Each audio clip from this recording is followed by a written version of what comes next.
ദൗർഭാഗ്യവശാൽ ഞാൻ പറഞ്ഞില്ലേ, ഈ ഏറ്റവും കൂടുതൽ ഈ മതനിരാസം പറഞ്ഞിരുന്നവർ പോലും അതിൻ്റെ ഭാഗമായി മാറുന്നു എന്നുള്ളതാണ് അതിൻ്റേത്. കാരണം ഇപ്പോൾ ആലപ്പുഴയിൽ ശ്രീ MM ആരിഫിൻ്റെ ഒരു ക്ഷേത്ര സന്ദർശനമൊക്കെ നമ്മൾ കണ്ടു. അദ്ദേഹത്തിൻ്റെ അതിനു മുമ്പുള്ള പ്രസ്താവനകളൊക്കെ നമുക്കറിയാം. അപ്പോൾ ഇതൊക്കെ ഒഴിഞ്ഞു നിന്ന് ജനാധിപത്യത്തെക്കുറിച്ചും മനുഷ്യൻ്റെ അവകാശങ്ങളെക്കുറിച്ചും സംസാരിക്കാൻ ഇടതുപക്ഷത്തിന് പോലും താല്പര്യമില്ലാതെ വരുന്ന ഒരു സാഹചര്യം കൂടി ഇവിടെ ഉണ്ട്. അതുപോട്ടെ, ഞാൻ ഏതെങ്കിലും അത് ഹിന്ദുത്വത്തിന്റെ ഭാഗമാണെന്ന് ഞാൻ വിശ്വസിക്കുന്നില്ല. അത് ഹിന്ദുവിന്റെ ഭാഗമാണ്, അതൊരിക്കലും ഹിന്ദുത്വത്തിന്റെ ഭാഗമല്ല.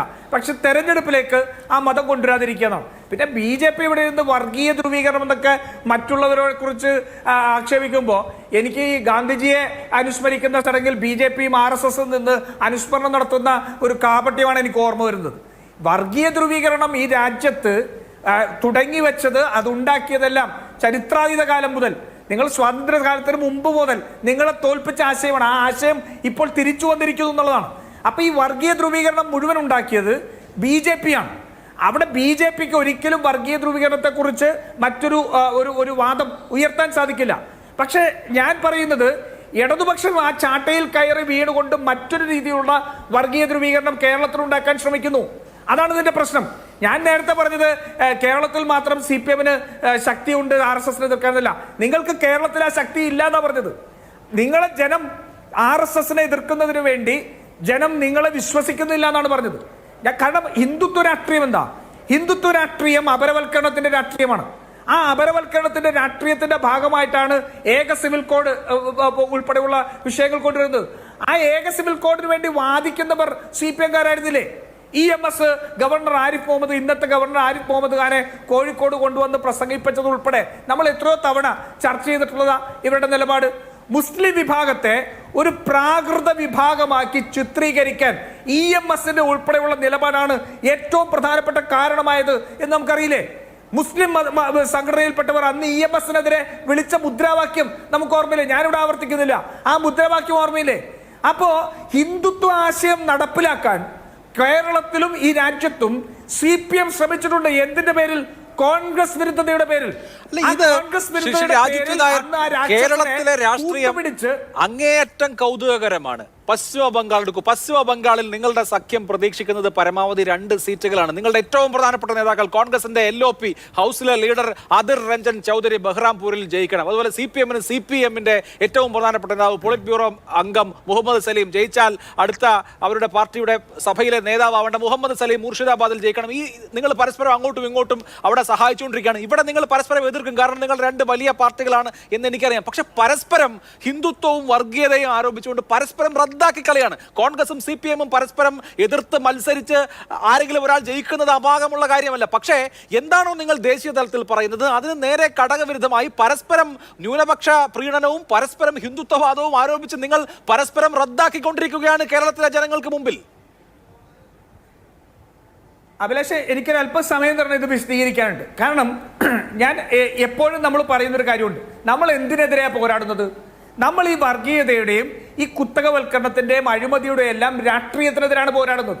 അത് BJP എന്ന് പറഞ്ഞൊരു പാർട്ടിക്കോ നരേന്ദ്രമോദി എന്നൊരു വ്യക്തിക്കെതിരല്ല, ആ ചിന്തക്കെതിരെയുള്ള പോരാട്ടമാണ്. ഞാൻ ചോദിക്കട്ടെ, നരേന്ദ്രമോദിയിലും RSSലും BJPയിലും ഇന്ന് ആരോപിക്കപ്പെടുന്ന കാര്യങ്ങൾ, അത് അഴിമതിയാവട്ടെ, സ്വജനപക്ഷമാവട്ടെ, കുത്തകവൽക്കരണമാവട്ടെ, ഏകാധിപത്യ പ്രവണതയാവട്ടെ, വർഗീയതയുടെ പ്രവണതയാവട്ടെ, ഇതിൽ എവിടെയാണ് പിണറായി വിജയനെ മാറ്റി നിർത്താൻ കഴിയുക? എവിടെയാണ് കേരളത്തിലെ CPMനെ മാറ്റി നിർത്താൻ കഴിയുക? ഞങ്ങൾക്ക് സീതാറാം യെച്ചൂരിയോട് ഞങ്ങൾക്ക് ഒരു ചങ്ങാത്തവും അല്ലെങ്കിൽ അദ്ദേഹത്തെ ഞങ്ങൾക്ക് വിശ്വാസമുണ്ട്. പക്ഷെ കേരളത്തിലേക്ക് വന്നാൽ ആ രാഷ്ട്രീയത്തിനെതിരെ, ആ ചിന്തയ്ക്കെതിരെയുള്ള പോരാട്ടം വരുമ്പോൾ BJPയും പിണറായി വിജയനും പിണറായിസ്റ്റുകളുമെല്ലാം ഒരു വശത്താണ് നിൽക്കുന്നത്. ഞങ്ങൾ പോരാടുന്നത് ഈ കുത്തകവൽക്കരണത്തിന്റെ രാഷ്ട്രീയത്തിനെതിരെ, വർഗീയത തെരഞ്ഞെടുപ്പിൽ ഉൾപ്പെടെ മറ്റൊരിടത്തും വർഗീയത ഉപയോഗിക്കുന്ന രാഷ്ട്രീയത്തിനെതിരെ, അഴിമതിക്കെതിരെ. സ്വന്തം മകളുടെ പേരിൽ AKG സെന്ററിന്റെ അഡ്രസ് വെച്ച് കടലാസ് കമ്പനി ഉണ്ടാക്കി കൊടുക്കാത്ത സേവനത്തിന് GST തട്ടിപ്പ് ഉൾപ്പെടെയുള്ള ക്രിമിനൽ കുറ്റം ചെയ്ത ഒരു മുഖ്യമന്ത്രി കേരളത്തിൽ നിൽക്കുകയാണ്. ആ മുഖ്യമന്ത്രിയുടെ മകൾക്കെതിരെ 2019 ROCയുടെയും 2021 EDയുടെയും അന്വേഷണം തുടങ്ങിയിട്ട് 4 വർഷക്കാലം കമാ എന്നൊരക്ഷരം ഇത്തരത്തിലൊരു അന്വേഷണം നടക്കുന്നുണ്ടെന്ന് പോലും പറയാതെ പിണറായി വിജയന് കവചമൊടുക്കി കൊടുത്ത BJP നിൽക്കുകയാണ്. എവിടെയാണ് പിണറായി വിജയനും BJPയും തമ്മിൽ വ്യത്യാസം? ഒന്ന് പറഞ്ഞേ. ഇനി ഇവിടെ പറയുന്നുണ്ടല്ലോ ഈ അരവിന്ദ് കെജ്രിവാളിനെ ഞങ്ങൾ അറസ്റ്റ് ചെയ്യാൻ കത്ത് കൊടുത്തു. ഞങ്ങൾ പിണറായി വിജയനെ അറസ്റ്റ് ചെയ്യാനുള്ള കത്ത് കൊടുക്കുന്നേ. ഇത്രമാത്രം അഴിമതി മകളുടെ പേരിലും ഈ രാജ്യത്തിന്റെ വിഭവങ്ങളെ എങ്ങനെയാണോ നരേന്ദ്രമോദി അദാനിക്ക് കൊള്ളയടിക്കാൻ സഹായം ചെയ്തു കൊടുക്കുന്നത്, അതേപോലെ കേരളത്തിന്റെ വിഭവത്തെ കർത്തയ്ക്ക് വിൽക്കാൻ വേണ്ടി സഹായം ചെയ്തു കൊടുക്കുന്ന പിണറായി വിജയനെ നരേന്ദ്രമോദിയെ കെട്ടുന്ന അതേ ദുഃഖത്തിൽ കെട്ടി ഞങ്ങൾ കേസ് കൊടുക്കും.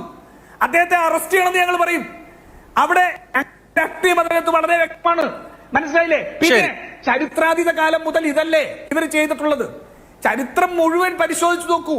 എന്നും ഈ BJP-യുടെ വശത്താണ്. ഞാൻ നേരത്തെ സൂചിപ്പിച്ചല്ലോ, ഇന്ത്യയിൽ പ്രതിപക്ഷ പാർട്ടി സ്ഥാനമുണ്ടായിരുന്ന CPM വെള്ളി തളികയിൽ വെച്ച് ഈ ജനസംഘിനും BJP-ക്കും അതുകൊണ്ട് ആ പ്രതിപക്ഷ നേതൃസ്ഥാനം കൊണ്ട് കൊടുക്കുകയും കേരളത്തിൽ ഉൾപ്പെടെ ആ വർഗീയ ശക്തികളെ കൊണ്ടുവന്നുകൊണ്ട് അവർക്ക് ഇടമുണ്ടാക്കി കൊടുത്ത പാർട്ടിയാണ് CPM. ശരി, ഓക്കെ. അത് നമുക്ക് മറക്കാൻ കഴിയുമോ?